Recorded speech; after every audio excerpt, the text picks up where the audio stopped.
So finally, the second law of thermodynamics states that a reaction is spontaneous, and remember spontaneous means product favored, if the entropy for the universe is positive.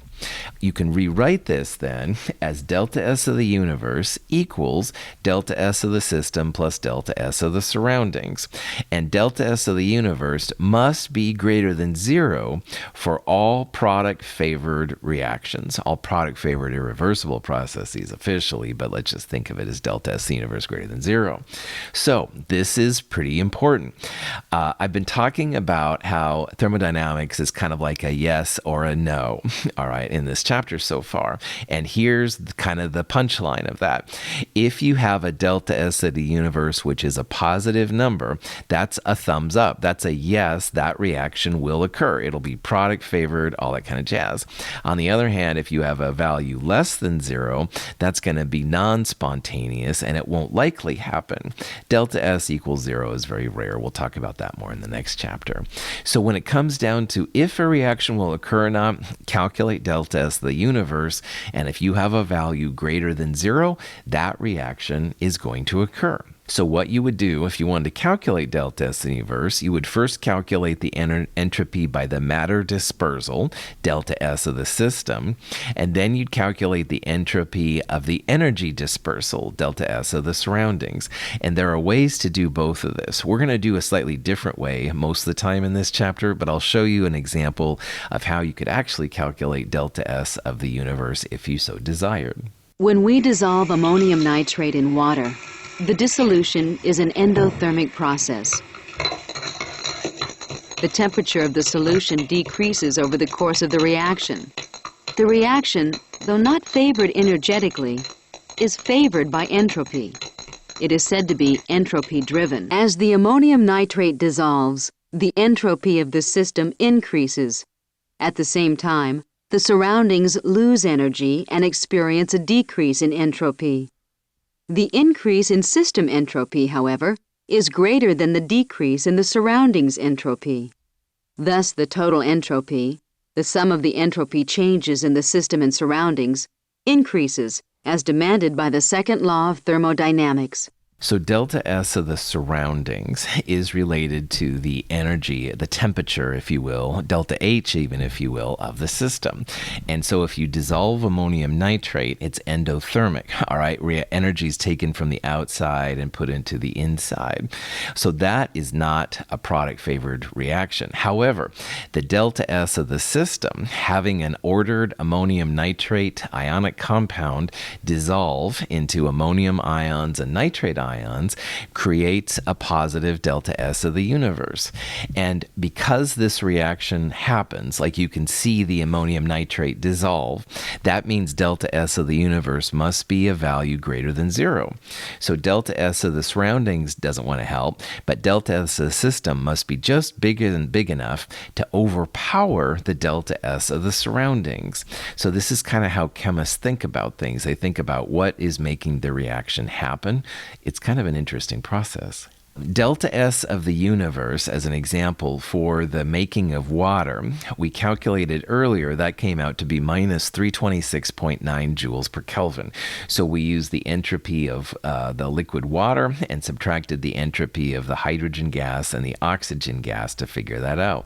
Now, the delta S surroundings for the same reaction is related to minus delta H over temperature. And this is something from physical chemistry. Please don't be too worried about it. And earlier, what we did is we calculated that the delta H of that system minus 571.70 kilojoules per mole. And we took 2 entropies of liquid water and subtracted 2 entropies of hydrogen and an entropy of oxygen to get that number. So again, this is where the table of thermodynamics can be pretty handy.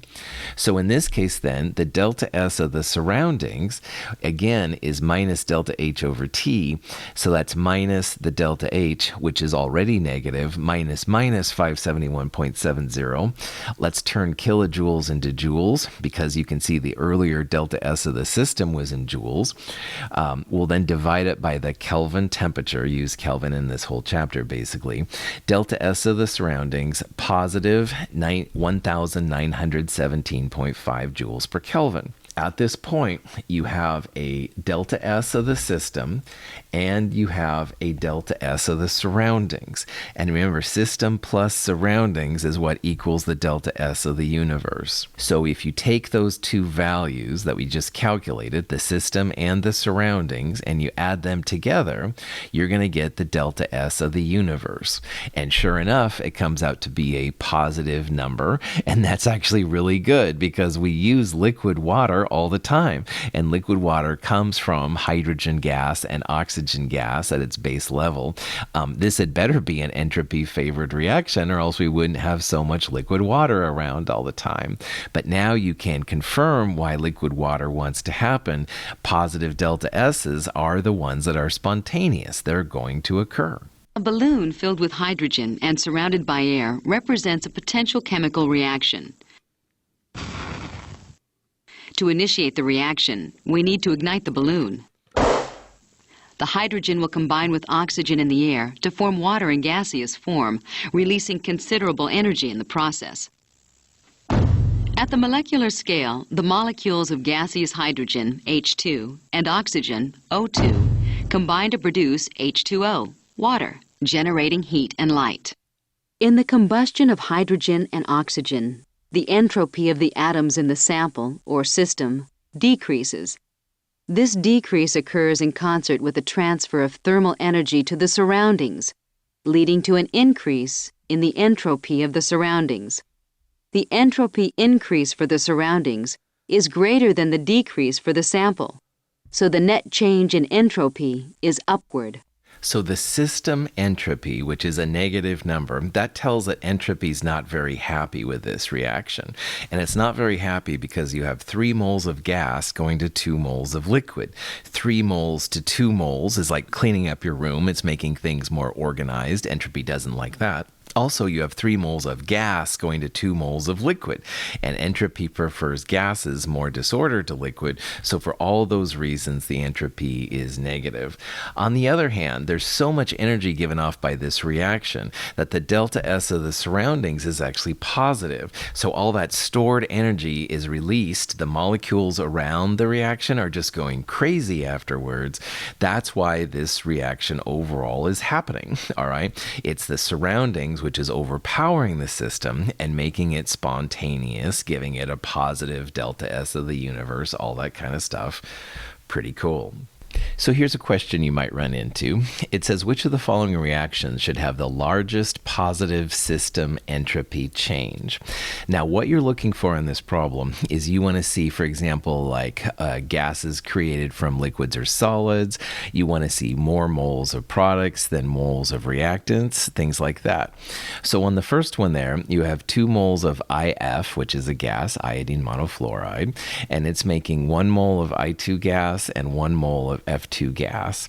2 moles of gas making 2 moles of gas doesn't sound like an entropy-favored reaction. I think it would be closer to 0, actually.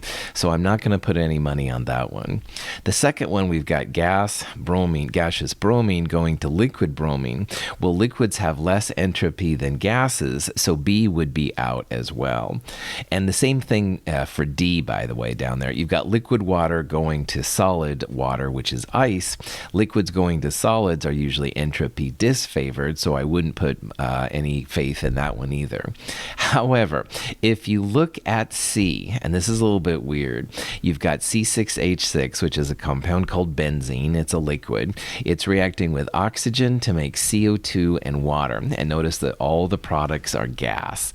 So right away, that's going to be a good indication that C is probably right, because you have all gas coming from a mixture of gas and liquids, and usually making all gas is entropy favored. But there's even more than that. You have 9 moles of gas, 6 CO2s and 3 waters, 9 moles total of gas. And on the reactant side, 15 halves, if you figure it out, is 7.5. So you have 7.5 moles of oxygen reacting with 1 mole of C6H6. So that's 8.5 moles on the reactant reactant side and 9 moles on the product side. And anytime you can go from fewer moles to more moles, that's matter dispersal, and entropy is all over that. So the answer here is definitely going to be C. You have more moles of product than you had moles of reactants. Even half of a mole is enough to make a difference. But also, one of the moles of reactant was a liquid. Everything on the product side is a gas. So for all those reasons, answer C would be the most likely positive entropy system change. There are different ways to figure out if a reaction is spontaneous or not, and this is kind of an overview. And there are basically going to be some conditions where entropy of the universe is always greater than 0 and spontaneous. So if you look on type number 1 right there, type number 1 has an entropy of the system which is positive, but you also have a delta H enthalpy of the system which is less than 0. And remember from earlier that minus delta H is proportional to positive delta S of the surroundings. So a negative delta H means you're going to have a delta S of the surroundings which is positive, and if both of those are positive, delta S of the universe will always be positive, always spontaneous. On the other hand, if you skip down to number 4 down there, if you have the opposite set of conditions, you have an endothermic delta H, which means negative delta S of the universe, and you have a negative delta S of the system, that delta S of the universe will always be less than 0, and that'll be non-spontaneous all conditions. So that would be a rough reaction to ever have it happen spontaneously. You'd have to force it to happen, stuff like that. And then you have numbers 2 and 3 types, and those basically come down to temperature dependence. And we'll talk about this here in a little bit, but you have different conditions. Sometimes it's spontaneous, sometimes it's not. There's a big temperature component to it, and we'll focus on that here in a little bit.